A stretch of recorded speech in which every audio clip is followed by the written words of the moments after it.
Assalamualaikum, halo apa kabar semuanya? Selamat bertemu kembali dalam pembelajaran kita tentang analisis dan perancangan sistem.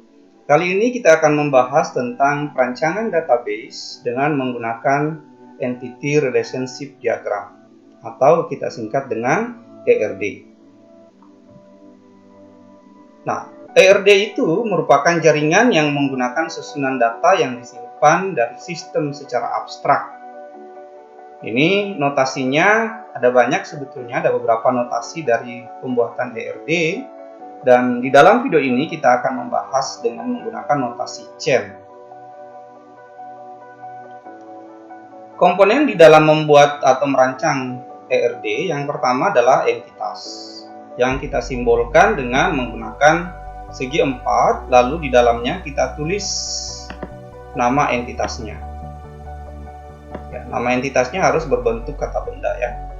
Misalnya langganan, mahasiswa, nilai, pegawai, ya, pasien, ya, dan seterusnya. Kemudian relationship itu adalah hubungan yang terjadi antara satu entitas dengan entitas lainnya yang kita gambarkan dengan simbol bola ketupat seperti ini. Jadi misalnya ini ada entitas pertama, kemudian ini entitas kedua, lalu dia dihubungkan dengan relationship seperti ini. Jadi biasanya relationship selalu berada di tengah-tengah dari dua buah entitas yang dihubungkan. Dihubungkannya pakai tanda garis, dan ingat garisnya tanpa menggunakan tanda panah. Yang ketiga adalah atribut. Atribut itu adalah karakteristik atau ciri yang ada pada entitas itu yang nantinya akan kita rekam di dalam database kita, dan kita simbolkan dengan gambar elips seperti ini. Ya, jadi jangan menggunakan oval ya, tetapi dia elips. Nah seperti ini misalnya. Jadi tinggal dibuatkan garis sebagusnya saja, bisa juga seperti ini. Ya, seperti ini boleh. Ya, yang mana yang bagus digambarkan. Oke. Nah, derajat relationship itu ada 3 macam. Ada derajat 1 yang menghubungkan satu buah entitas saja, seperti ini. Sedangkan binary atau derajat 2 adalah relationship yang menghubungkan dua buah entitas. Jadi ada dua buah entitas dihubungkan oleh satu relationship seperti ini. Seperti ini. Selanjutnya adalah ternary atau derajat 3, yaitu sebuah relationship menghubungkan 3 buah entitas. Ini entitas pertama, kemudian ini entitas kedua, dan ini entitas ketiga, lalu dihubungkan oleh relationship ini. Misalnya pegawai bekerja di proyek, ya. Kemudian ada kota.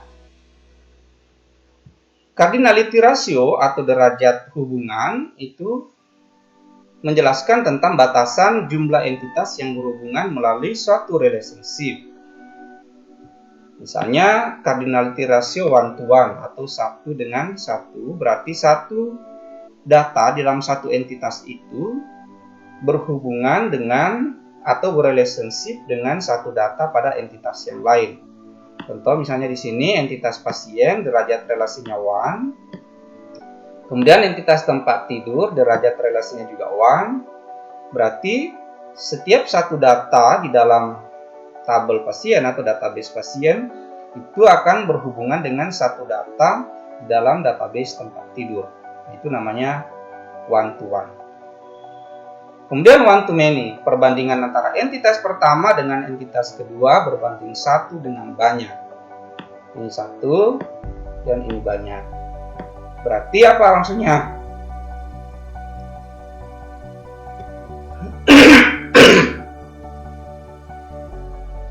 Setiap mahasiswa tidak harus mengikuti satu mata kuliah, dan setiap mahasiswa biasanya mengikuti beberapa mata kuliah. Suatu mata kuliah diajarkan oleh seorang dosen, ini saya garis bawahi, berarti dosennya berderajat 1. Kemudian mata kuliahnya ada kata beberapa berderajat M. Ya. Mahasiswa tidak harus mengikuti, tidak harus berarti dia parsial mata kuliahnya. Dan seorang dosen bisa mengajar beberapa mata kuliah, berarti mata kuliahnya berderajat M. Dan seorang dosen harus mengajarkan mata kuliah, harus mengajarkan berarti dia harus total participation. Entitasnya sudah ada. Kalau mahasiswa diperlukan entitas NIM, nama mahasiswa dan jurusan. Kalau mata kuliah berarti diperlukan entitas kode mata kuliah, nama mata kuliah, semesternya. Sedangkan dosen ada kode dosen, nama dosen, dan alamat dosen, nomor HP, dan seterusnya. Nah, kita gambarkan diagram entity relationship-nya seperti ini. Jadi ada entitas mahasiswa, mata kuliah, nanti dihubungkan, nanti perhatikan tadi yang mana yang total participation constraint-nya, derajat relasinya ada M dengan M, sesuai dengan soal tadi. Mahasiswa primary key-nya adalah NIM, berarti nanti di relationship belajar tinggal kita tambahkan di sini foreign key NIM di garis bawah dengan menggunakan titik-titik. Kalau yang primary key berarti garis bawahnya adalah tidak diputus-putus. Kemudian di mata kuliah, foreign key-nya adalah kode mata kuliah, ini di garis bawah, berarti di sini kita tambahkan lagi relationship-nya sebagai foreign key-nya, itu kode mata kuliah, kita garis bawah dengan garis putus-putus. Berarti antara dosen di sini juga primary key-nya di sini masuk ke sini sebagai foreign key. Lalu primary key dosen juga masuk ke sini sebagai primary key. Seperti itu, nanti tinggal dilihat ini yang partisipasi constraints-nya total, ini yang parsial. Berarti kalau menurut aturan tadi, berarti kita akan menghasilkan 5 buah tabel mahasiswa, tabel mata kuliah. Tabel belajar ini kita kasih nama tabel nilai karena kita lengkapi dia dengan non-key, atribut non-key yaitu nilai. Kenapa belajar ini relationship ini menjadi tabel? Karena ini dia berderajat M dengan M.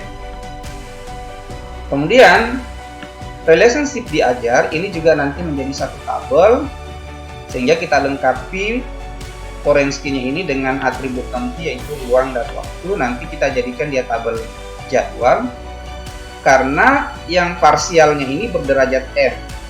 Kalau entitas yang berderajat M itu partisipasi constraint-nya adalah parsial, maka dengan sendirinya relationship itu akan menjadi sebuah tabel. Nah, nanti kita tinggal buat tabelnya seperti ini masing-masing.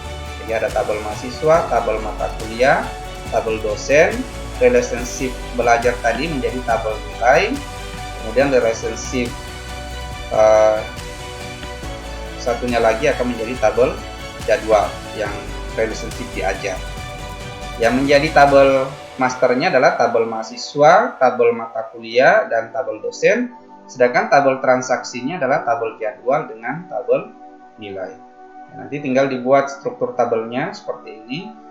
Perhatikan tipe data yang cocok untuk setiap nama fieldnya, kemudian berapa size-nya yang dibutuhkan, lalu yang primary key-nya kita jadikan primary key. Ingat yang relationship tadi, meskipun tadinya dia adalah foreign key, maka setelah dia dijadikan tabel, maka dia dengan sendirinya sudah menjadi primary key. Seperti itu hasil perancangan database dengan menggunakan entity relationship diagram. Ini ada soal latihan, silahkan dicoba dibuat, dibaca soalnya dulu. Nanti kemudian kita akan buat. Sekian dulu ya video kita yang membahas tentang perancangan database dengan menggunakan entity relationship diagram. Assalamualaikum warahmatullahi wabarakatuh.